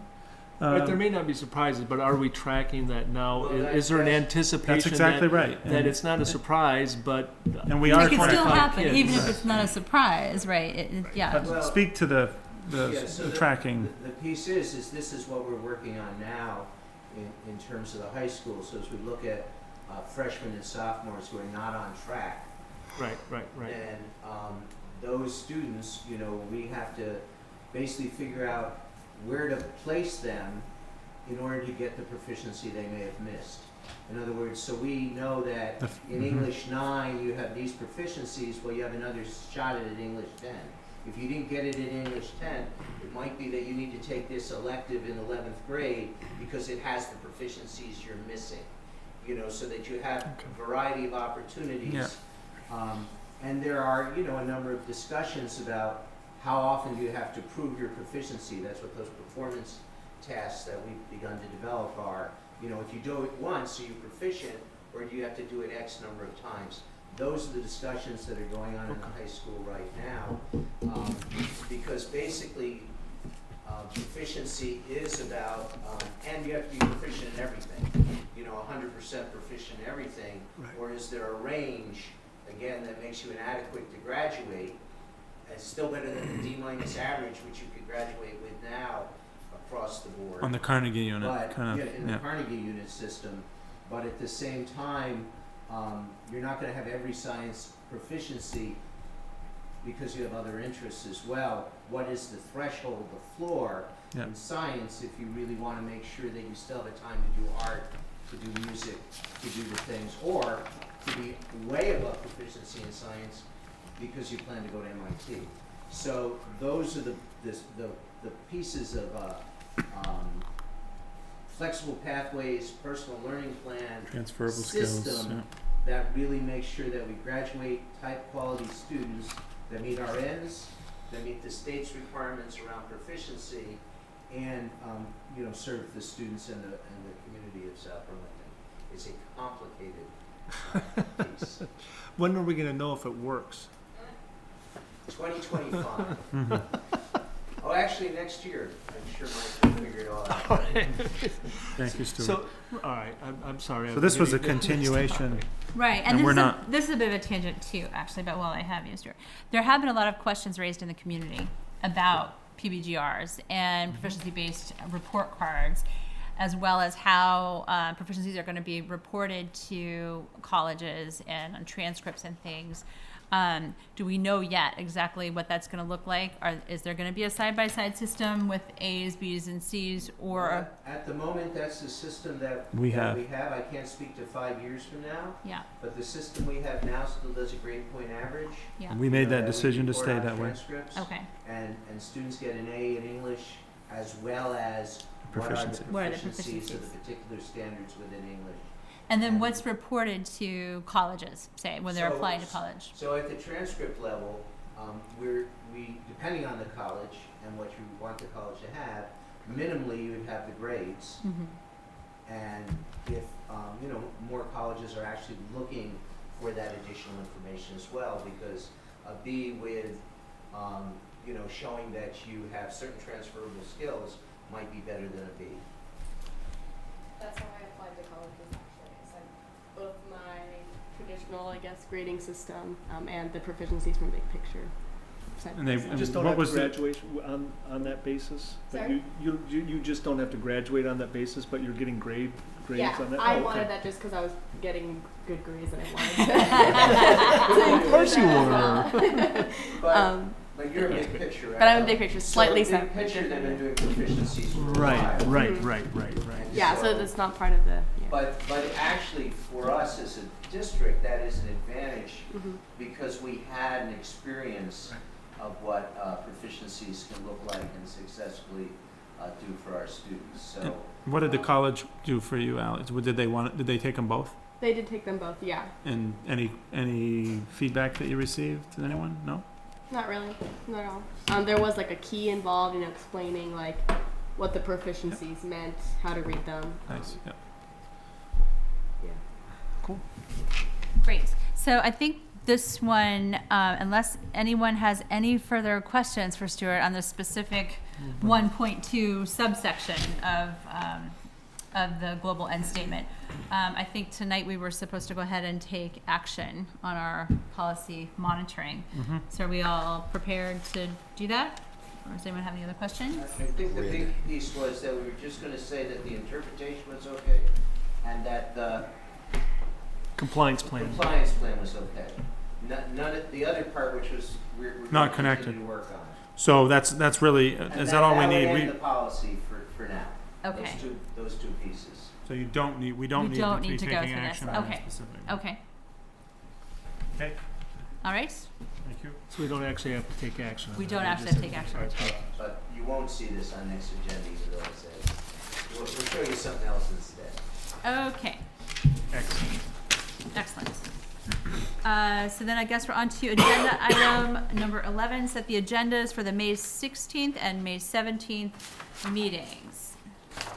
So the May 16th meeting is a regular school board meeting, and the 17th is an extra working session, just as we usually have in the spring. And this one will focus a lot on master planning and visioning and scheduling of school board meetings, et cetera. So, May 16th. So down at 10, we need to change B1 and B2 to To second. second readings. Yeah. And I believe we take out the action. Yep. Excuse me? Oh, yes. Alex's report is back on, Yep. yep. Yeah, to move the presentation of the economy availability protocol. Yep. And actually, we need to put the school-based continuous improvement. Oh, CIP on here? for action. They're on here. Oh, they are? 9. Where are they? 9. It's 9, yeah. Yep, Thank you. good. 9 is always ahead of it. Sorry. That's fine. It's always ahead of it. Stuart, So you maybe- said ends monitoring academic proficiency will come off for next time? Yes, okay. Well, just, yeah. I'd shoot for it.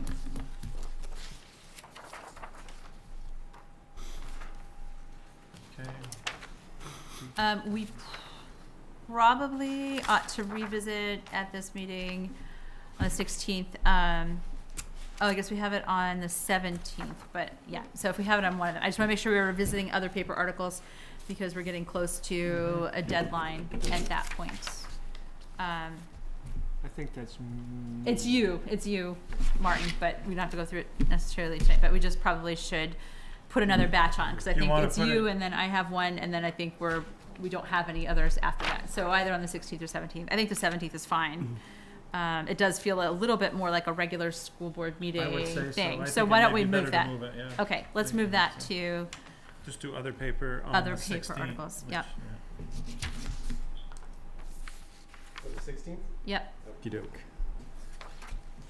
And thank you, Alex, for writing the one that will be in tomorrow. Yeah, thank you. It Tomorrow. looked good. Yes. Alex. Thank you for your feedback. Or not. Or not. Unless you were slow and on break, yes. And I did it at the last Read it, moment. looked good. Yeah, it was fine. Sorry, I didn't email you back. Okay, also. You're on the 17th. I'm still on 16th. Okay. Do we need to mark, as we said in executive session, on city and school collaboration, just potentially for action, this city request, the LOI? Yep. Um, We can do it on the 16th. We can say, We said it was potentially for action, although we realistically that's think it fine. would be likely later. it's fine to put it as action. We can't call it, we've tried this before. We wanted to tell it potential action, we can't. Yeah. But I think putting action there, and if you're not ready to do it, then we'll include it in the following meeting. Yep. Mm-hmm. Bridget, it's Elizabeth. Yes. Just really briefly, I would agree with putting that on the 16th agenda as well as the 17th, and hopefully that can come off. Typically for the retreat meeting, it's less focused on administrative work, so I'm wondering if the board meeting schedule, which is agenda item 5 on the 17th, and possibly the work plan, those might be two based on how packed the 16th is that could be moved. Yep. We could potentially do those. Right now, the 16th is scheduled to adjourn at 9:55. But some of these things actually are reasonably quick that we have on there. And especially some of the master planning and visioning stuff will probably be very quick, since we're really going to focus on that the following night. 17th, Yeah. But I think that's probably fine, unless anyone has any objection to moving those two items to the 16th. moving what two items? What is it? 5 and 6 that are on the 17th, the school board meeting schedule and the school board work plan. Move those to. Move those to the 16th, Yeah, I agree with that. just to kind of keep the 17th really focused on. And I think it's customarily that way on our Wednesday board meeting nights. Keep it Yeah. that way, yeah.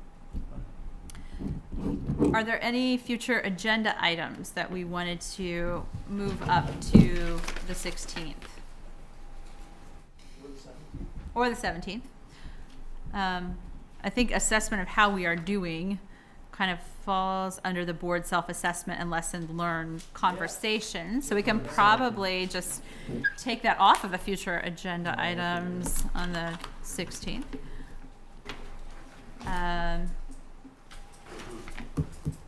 What are tools for transparency again?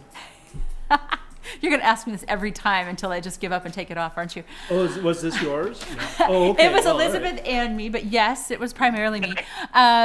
It was a reaction to things that we were hearing during the electoral cycle, with people complaining. Particularly, it's around budgeting and trying to be as clear as we possibly can. We have our budgeting worksheets and the things that sort of help us as a board come to a conclusion about whether we're happy or not with the budget. There are some things for communication to the community, where the community still feels like things are not exactly clear, especially with regard to comparing budgets to actuals and really calling out, where we're ahead and where we're behind.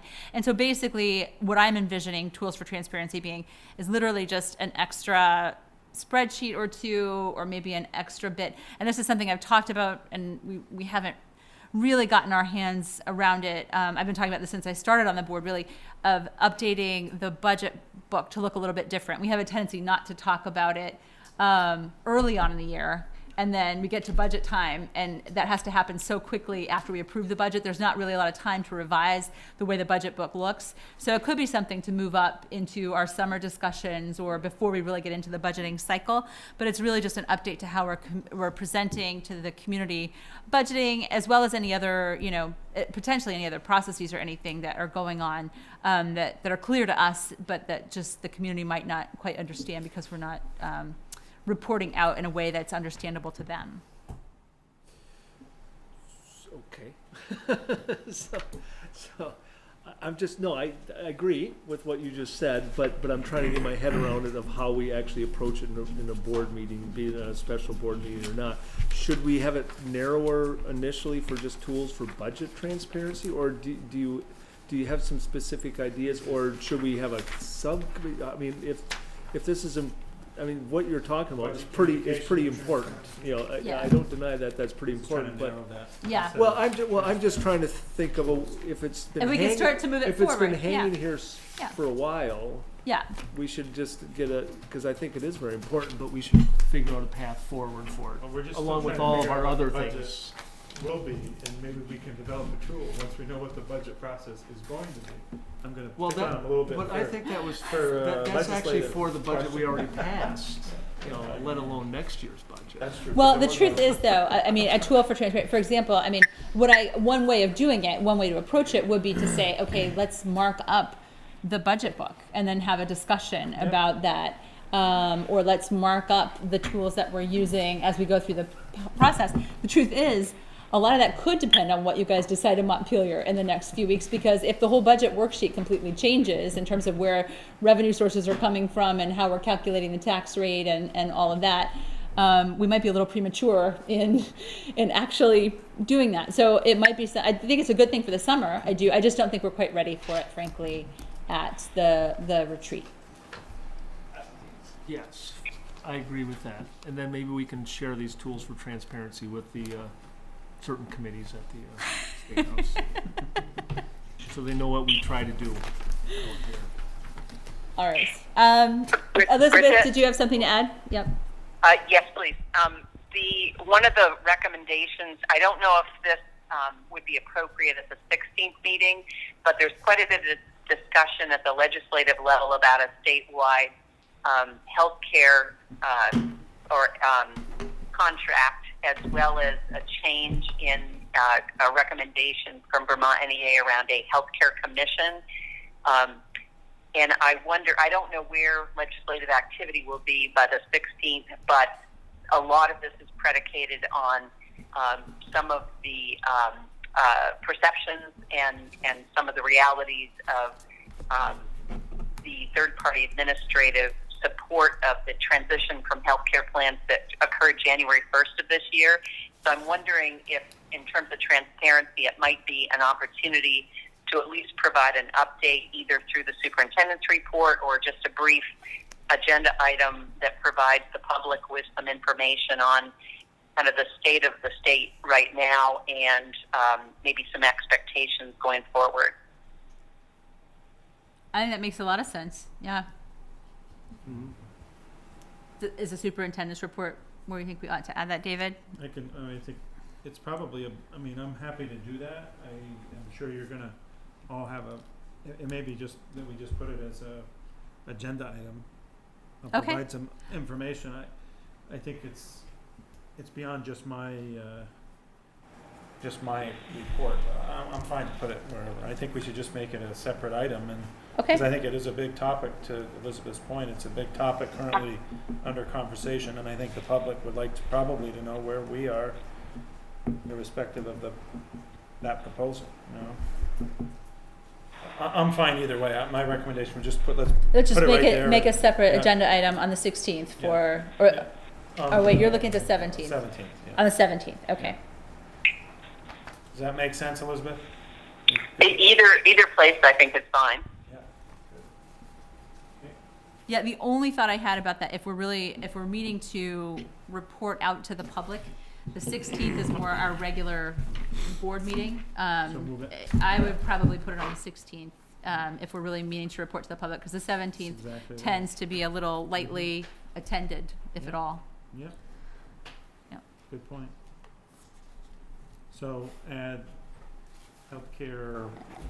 Statewide healthcare plan. Update or something. And third-party administrator update.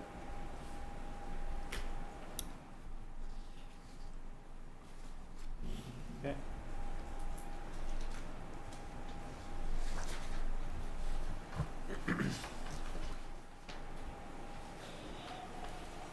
Do we want any broader legislative update at that stage? Or Martin, is it gonna be too soon? I hope it's not too soon. No, we could have an update. So add legislative update. I'm very optimistic that we won't have a veto session. We'll get it done by the end of next week.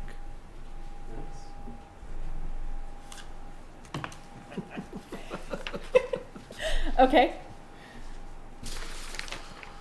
Uh, all right, and yeah, that's gonna actually end up being quite a long meeting, but, Okay.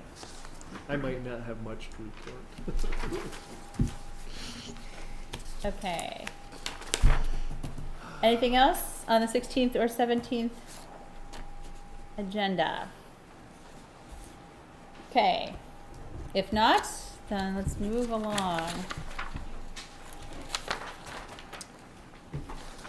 You've already We kind of covered talked, future. yeah, we covered future agenda items as we talked over those agendas. Number 13, consider the minutes of the meeting of April 18th, 2018.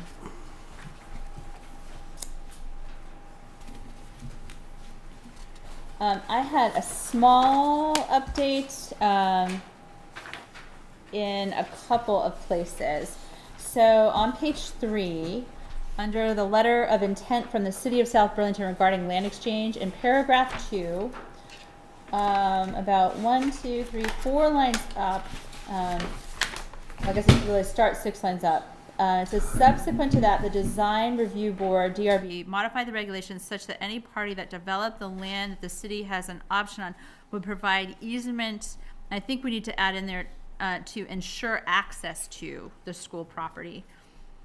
It just was confusing. It sounds like whoever develops the property that the city is developing provides an easement to the whole school property. But what we meant there is that ensures access to the school property. It's also development review board, isn't it? Yeah, you're right. It's the Development Review Board. Yeah, yeah.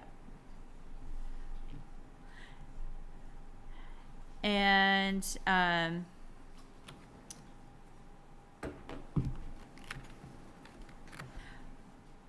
yeah. And I was a little unclear. It says sometime in the future, a similar easement to the Market Street easement will be granted for access to the school property. And my understanding from the way this is worded is that means that from Garden Street, there'll be an easement onto the school property. And I wasn't sure if that needs to be will be or may be granted for access to the school property. I was just a little unclear on that. Well, let's just check and see what was said. Okay. Sorry, I can't recall what was specifically said there. Did anyone else have anything in that section? I had just 2 other small changes on the next page. Page 4. Under staff voice mechanism, Elizabeth Fitzgerald noted at the time of the vote that she, Bridget Burkhart, and other candidates were hearing from constituents about the ability for staff to have a voice in budget planning. It wasn't just budget planning. That was an example that we gave.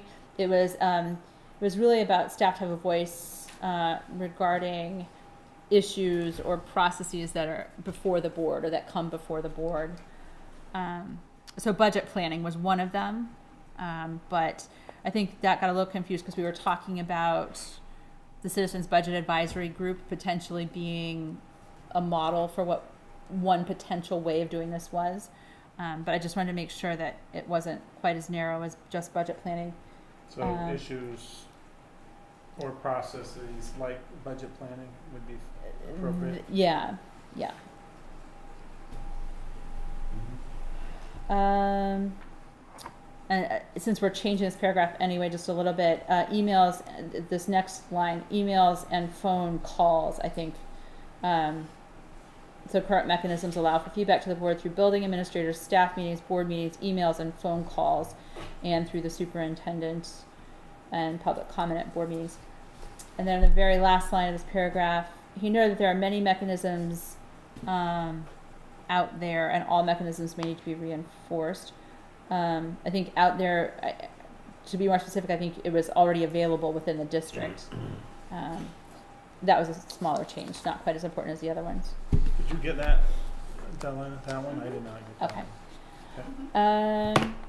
That's all I had on minutes. Did anyone else have any comments on minutes For April 18th. for April 18th? We're almost about to lose you, Elizabeth, because of battery issues, but And we're hopefully, 20%. hopefully we'll work through it before then. That's our deadline, before we get through the battery. Okay, so I think we're on to the consent agenda.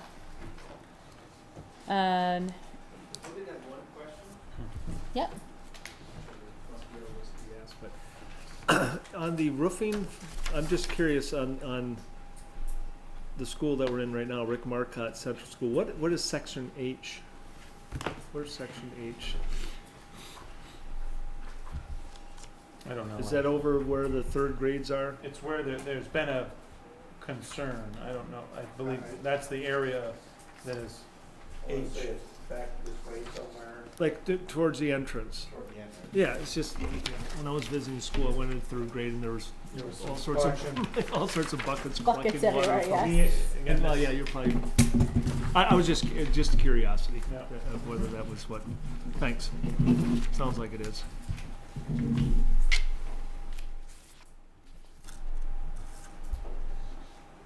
Any other questions on either hires, resignations, or bids? Okay. Then I believe the consent agenda is approved. Agenda item 15, accounts payable order number 42. Does anyone have any comments or thoughts about the AP order? Hearing none. Accounts payable order check to Burlington School District in the amount of $78,563. Do I have a motion to approve the check to Burlington School District? So moved. Second. And then I believe we need to do roll call because Elizabeth is on the phone. So I'll start with Steve. Aye. Martin. Yes. Elizabeth. Yes? Alex. Sorry. First question. This says 58,000 on this sheet. Am I looking at something different? Ah, that's a very good catch, is that Okay. we have a different amount on the agenda than we have on the actual request. The actual check should be the prevailer. I think you want to use the actual check. 56, 40, 250. which is what's printed in the 56,487. actual document. So it's not 78,563. But that No. didn't get it updated. Okay. Okay, Thanks, Alex. thank you, Alex. I will vote yes, changing the amount to 56,482 and 50 cents. Excellent. Motion passes. Do I have a motion to adjourn? Yes. Second. And we are adjourned. I don't think we need to Thank you. follow that. Thank Thank you, Elizabeth. We do have some stuff to sign. We have some signatures, everyone. That works for you if you do. This one's for me. I'll just set, oh, I've got a pile because they're all employment contracts, right? These are almost, are these all me or are they any? Do we have any in here that need, I bet that check probably needs everybody, yeah? You've got some in there for everybody. Oh, I get to sign the resignation, Yes. thank you as well, look at me. All right. Good job, Bridget.